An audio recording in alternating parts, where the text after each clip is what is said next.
Cláudio Rezende, a massa atleticana vai bater o ponto e vai bater um recorde financeiro. Tem grana entrando no cofre da Arena MRV, grana entrando pesada pro galão da massa. Me conta tudo, Cláudio Rezende, um abraço. Boa tarde, Rezendão. Boa tarde a você, Thiago, boa tarde aos nossos comentaristas, quem acompanha aqui o Rádio Esportes nessa sexta-feira.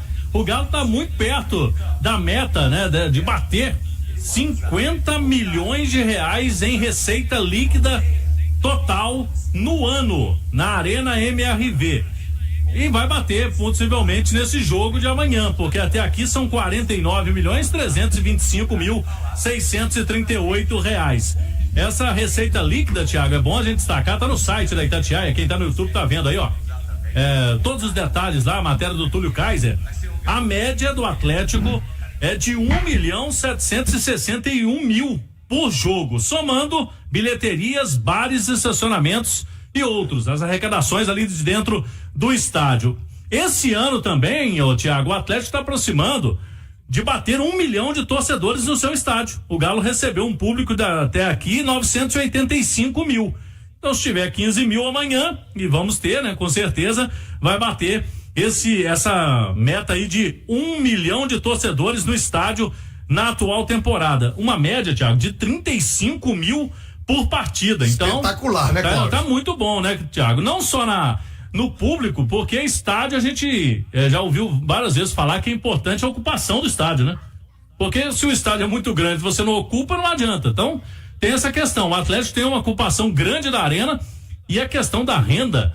Você tem uma média de 1.700.000 por jogo de renda líquida, Thiago. É o que o clube fica pra ele. É o que põe no bolso, né? É o que põe no bolso, descontando todas as despesas pagas, né? De operação que não são mais poucas, né, Cláudio? Não são poucas. Mas o Atlético dentro da Arena MRV conseguiu otimizar essa operação e aumentar o seu lucro. É verdade. Por último jogo, só pra ter uma ideia, foi a maior renda, né, Thiago? Você anunciava na nossa jornada esportiva. A renda bruta foi de mais de 4.200.000. E o Galo pegou de renda líquida 3.400.000. Então você consegue aí ter uma renda só isso na bilheteria. Soma mais 380 mil de lucro com bares e estacionamentos, fica realmente uma conta muito interessante. Por isso também, Thiago, que muitas vezes ali naquele momento do gramado, né, complicado, gramado ruim, agora tá cada vez melhor, mas o Atlético estava muito relutante tirar jogos da arena, porque financeiramente o estádio não tem nem comparação com os demais, né? Com o Mineirão, você tem que colocar, o Atlético tem que pagar o aluguel do estádio e não tem a questão de estacionamentos e bares, né? Então fica uma diferença financeira muito grande. E amanhã, ingressa a partir de R$30, Thiago. A partir de R$30 para sócios, você falou aí.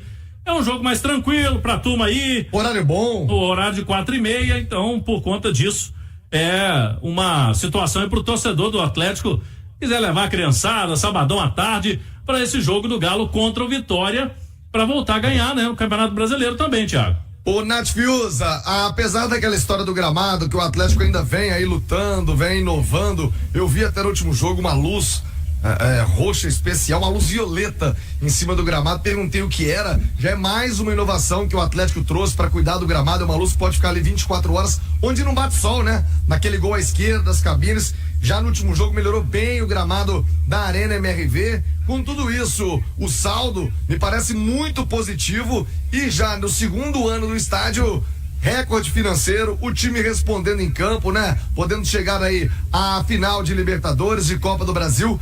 A resposta veio. A Arena MRV, como já se imaginava, caiu como uma luva a casa do atleticano, né, Nath? E dentro do contexto esportivo também, né? O Atlético tem conseguido bons resultados dentro de casa, em especial nas competições de mata-mata. A Arena MRV tem sido aquele caldeirão que se esperava. A gente criticou muito o gramado quando necessário, mas é importante também elogiar agora, porque o Atlético fez 2 jogos contra o Fluminense e agora também na Copa do Brasil contra o Vasco, em que o gramado não comprometeu. Então o Atlético fez o compromisso, né, de cuidar do gramado, de melhorar as as condições e cumpriu com a sua palavra, e isso fez diferença também no jogo, no ritmo, na intensidade que o Atlético aplica dentro do campo de jogo. E se a gente cobrava tanto as boas condições do gramado, era justamente para que o Atlético não tivesse que deixar a sua casa, porque o prejuízo vai muito além das 4 linhas, né? Olha a importância da bilheteria, de tudo que é comercializado dentro da Arena MRV, caiu como uma luva ao Atlético em todos os sentidos, e é por isso que a gente cobra tanto esse olhar atencioso ao gramado, para que o gramado seja bom, o Atlético continue jogando dentro da sua casa e o retorno financeiro também continue vindo,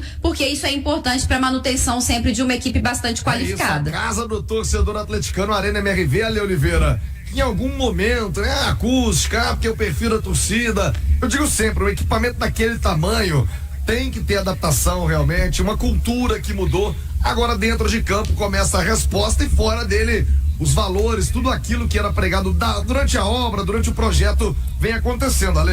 Eu acho que tudo é adaptação, inclusive a do torcedor, mas também de todo mundo que está envolvido nessa arena, que é muito bonita mesmo, é muito moderna, porque tem coisa que só no dia a dia, né, Tiagão, que você vai testando, vai experimentando, vai sentindo mesmo, mas você não faz futebol profissional de alto nível sem pensar na parte financeira. Você não tem como, essa conta não fecha, né? E o Atlético tem feito isso.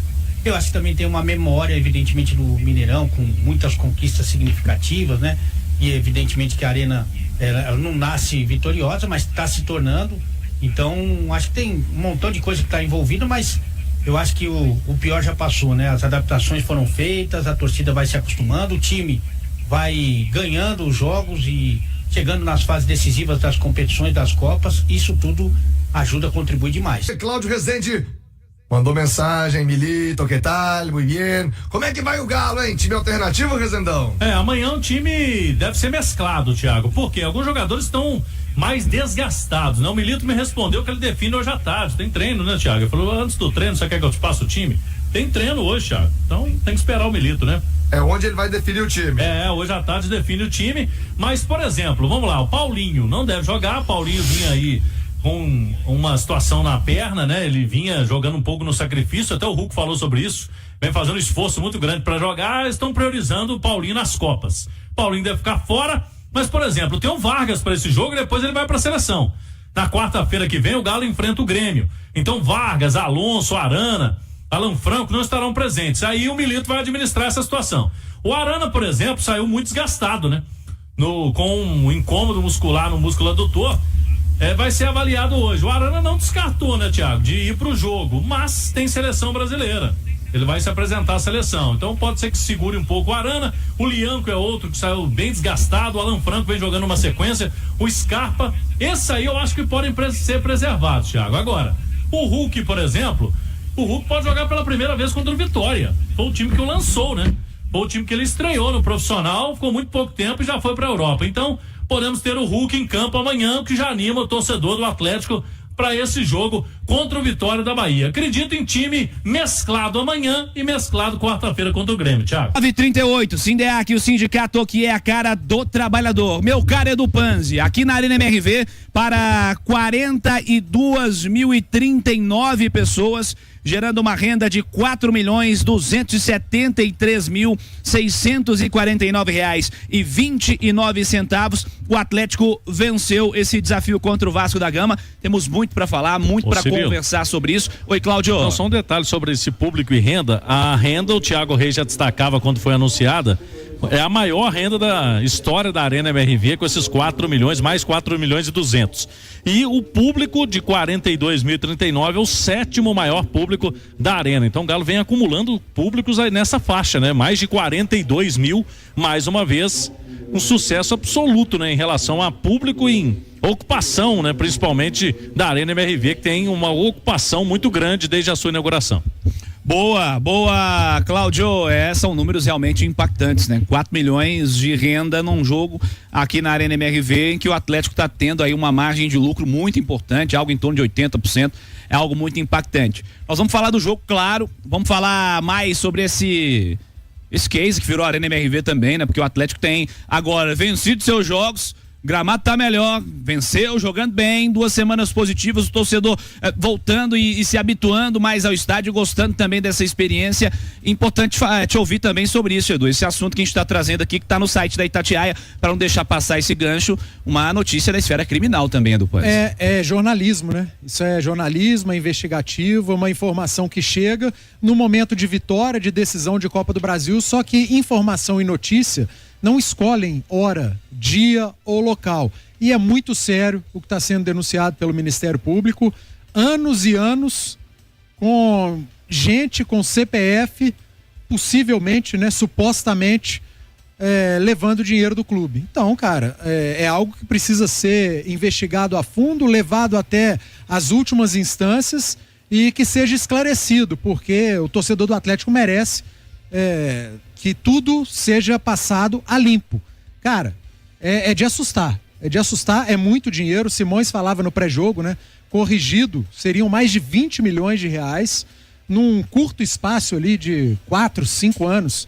É um negócio que não dá pra gente entender, não dá pra gente aceitar e que seja levado até as últimas instâncias. Realmente, eu repito, informação e notícia não espera a hora, não espera a data e não espera local. Então, que o antigo funcionário do Atlético responda, que venha a público. A Itatiaia tentou entrar em contato e o Fabel não respondeu às tentativas do Atlético, mas os microfones estão abertos, o espaço da Itatiaia está sempre aberto para ouvir todas as partes, mas a denúncia do Ministério Público, um órgão seríssimo, ela tem fundamento e ela é tão séria quanto o caso.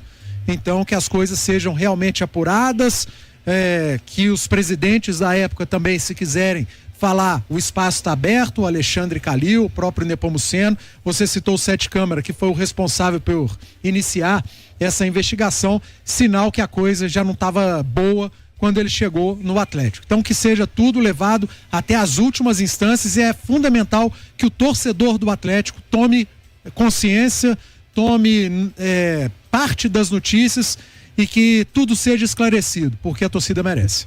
A gente fala de 20 milhões, valores corrigidos, né? Só nessa primeira gestão, né? Só lá, naquela primeira gestão, naquela época da gestão Calil, enfim, é um processo que corre em sigilo. A gente vai acompanhando também que o Atlético possa conseguir recuperar esse dinheiro, porque nós estamos falando de um valor considerável, aguardando agora definições também quanto ao aspecto da justiça. Meu caro Edu Panzi, vamos falar do jogo, porque o Galo venceu a equipe do Vasco da Gama e pra mim conquistou uma baita vitória. Eu dizia ao longo da programação da Itatiaia que se tratava de um jogo difícil. Os caras, a zaga do Vasco é Maico e Léo Pelé, o Vasco é isso, o Vasco não sei o quê. É jogo de Copa e esse time do Rafael Paiva briga pra caramba. Os caras batem, brigam, tem uns pontinhas bons de bola, corredores, incomodam. Tem Felipe Coutinho que fez um golaço hoje. Pra mim é uma baita vitória do Galo aqui na Arena MRV pra poder jogar pelo empate lá em São Januário no sabadão da outra semana, depois da data FIFA, Edu. O Vasco não melhorou no Campeonato Brasileiro à toa. O Vasco não tá numa situação mais confortável hoje no Campeonato Brasileiro à toa. O Vasco não é semifinalista da Copa do Brasil à toa. Então, é um time organizado, bem treinado, tem lá suas limitações técnicas, não tem jogadores que saltem aos olhos no seu sistema defensivo, mas é muito bem organizado. E tem craque. Tem craques no meio de campo. Um titular hoje, o Coutinho, outro no banco, o Payet. Tem um jogador lá na frente que é artilheiro, tem jogadores pelo lado do campo que incomodam. Num primeiro momento o Emerson Rodrigues, colombiano, no segundo momento o Jean Davi, chileno, depois entrou o Alex Teixeira, e à medida que o Vasco foi mexendo, foi melhorando no jogo. O Atlético ao contrário. Agora, a vantagem do Galo, ela é gigante sim. Num confronto de gigantes, você levar uma vantagem de um gol para o jogo da volta é considerável sim. Poderia ter sido mais? Poderia, porque o Atlético foi superior e foi o Atlético quem construiu para vencer e para vencer por mais. O Everson não fez uma defesa no jogo. O Léo Jardim fez pelo menos 4. O Atlético fez 2-1 no primeiro tempo de virada e poderia ter feito 3 ou 4 não fosse o goleiro do Vasco. E dá para destacar a grande sacada do técnico do Atlético, porque durante toda a semana, desde a lesão do Atlético e as ausências de Davidson e Fausto, a gente quebrava a cabeça. Quem vai ser o substituto do Bernard? Igor Gomes é a alteração mais simples, mas pode ser o Rubens. Mas ele pode colocar um atacante, o Vargas, como fez colocando o Davidson na Libertadores.